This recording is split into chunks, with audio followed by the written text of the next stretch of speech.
বাড়িতে আজকে নানি আসছে, তাই আম্মা নানির পছন্দের ইলিশ মাছ দিয়ে সুরেশ্বরী ডাটা রান্না করবে। এই বর্ষার সিজনে কিন্তু এইরকম সুরেশ্বরী ডাটা দিয়ে ইলিশ মাছ রান্নাটা খুবই ভালো লাগে। সকালবেলায় আম্মা এক চুলায় ভাত আর এক চুলায় ডাল বসিয়ে দিয়েছে। আর সকালে নাস্তা খাওয়ার জন্য আজকে আম্মা আলুর ভর্তা করবে অনেকদিন পরে। ছোট আলুর ভর্তাগুলো খেতে কিন্তু খুবই মজার হয়। প্রতিটা সন্তানই চেষ্টা করে মায়েরা বাড়িতে আসলে ভালো মন্দ রান্না করে খাওয়ার জন্য। আজকে ডালটা অন্যরকম ভাবে রান্না করবে। ডালের মধ্যে এই সুরেশ্বরী ডাটা দেওয়া হবে। কে কে আপনারা এইভাবে ডাটা দিয়ে ডাল খেয়েছেন কমেন্ট করে জানাবেন। আমি তো এই প্রথম খাবো। আজকের ওয়েদারটা একদমই ভালো না, এখন তো প্রতিদিনই বৃষ্টি আসে। আমার ছেলে সকালবেলায় পড়তে চলে যাচ্ছে, আর এইদিকে আম্মা রান্না বাদেও কিন্তু হাঁস মুরগির খাবার দিয়েছে। প্রতিদিন সকালে রান্নার পাশাপাশি এইটাও আম্মার একটা কাজের রুটিন। আর এইদিকে মসুরের ডালটা কিন্তু অনেক সময় নিয়ে রান্না করতে হয়। ইলিশ মাছটা খুব সুন্দর করে কেটে ধুয়ে পরিষ্কার করে নিয়েছি। এখন তো বর্তমানে ইলিশ মাছের খুবই দাম। তারপর আমি সুন্দর করে ডাটাগুলা ধুয়ে নিলাম। সিজনাল শাকসবজিগুলা খেতে কিন্তু খুবই ভালো লাগে, আর আমাদের গ্রামে কিন্তু ফ্রেশ শাকসবজি পাওয়া যায়, যেগুলা খেতে কিন্তু খুবই মজা হয়। এবার আম্মা ডালটাকে নামিয়ে নিবে, এখন বাগার দেওয়া হবে। ডালে কিন্তু বেশ কয়েকটা কাঁচামরিচও দেওয়া হয়েছে। ডাল দিয়ে এইভাবে কখনোই ডাটা খাওয়া হয়নি, তবে আজকেই খেয়ে দেখবো কেমন হয়েছে। বাগার দেওয়ার জন্য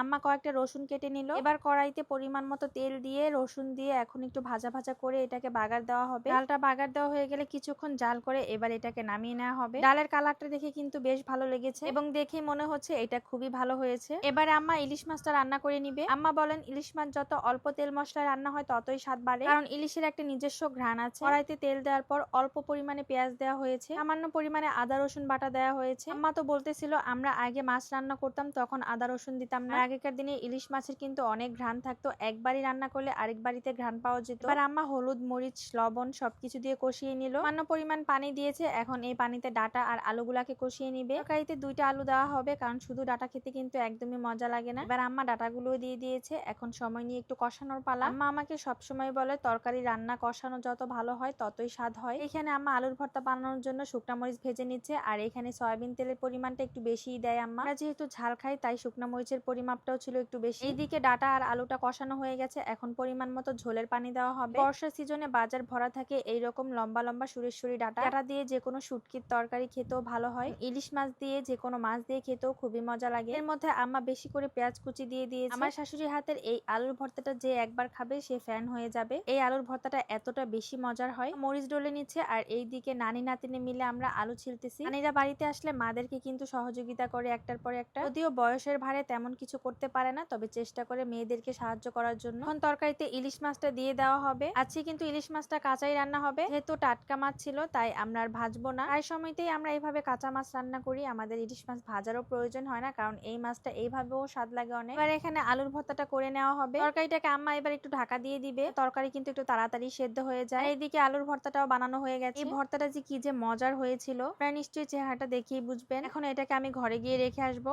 আর এইদিকে নানি তো আলুর ভর্তা নিয়ে মুড়ি মাখা খাচ্ছিল। আলুর ভর্তা দিয়ে মুড়ি মাখা কেউ খেয়েছেন কিনা কখনো আমাকে কমেন্ট করবেন। ঢাকনা উঠিয়ে এবার আম্মা তরকারিটা চেক করবেন লবণ হয়েছে কিনা, সবকিছু ঠিকঠাক আছে কিনা। ঝোলটা কিন্তু শুকিয়ে গেছে, এখন আম্মা এই অবস্থাতেই নামিয়ে নিবে। আপনারাও কি এই সিজনে ইলিশ মাছ দিয়ে সুরেশ্বরী ডাটা দিয়ে খেয়েছেন কিনা জানাবেন। তরকারিটাকে কিন্তু এখন নামিয়ে নেওয়া হবে। ইলিশ মাছ কিন্তু খুবই অল্প তেল মশলায় রান্না করতে হয়, আমাদের তরকারিটা দেখেই বুঝতে পারছেন। দুপুরবেলা গোসল নামাজ শেষ করে সবাই একসাথে খেতে বসেছি, আর আম্মা সবাইকে বেড়ে দিচ্ছিল। নানি তো বলছে ইলিশ মাছের ঘ্রাণটা সুন্দর আছে, এইটা পদ্মার ইলিশ হবে। সবাই একসাথে খাবার খেতে বসলে কিন্তু খুবই ভালো লাগে, আর ডাটা আমাদের খুবই পছন্দের একটা সবজি। আজকের ভিডিওটা এই পর্যন্তই। সবাই ভালো থাকুন, সুস্থ থাকুন। ভিডিওটি ভালো লেগে থাকলে অবশ্যই লাইক কমেন্ট শেয়ার করে দিন। আল্লাহ হাফেজ।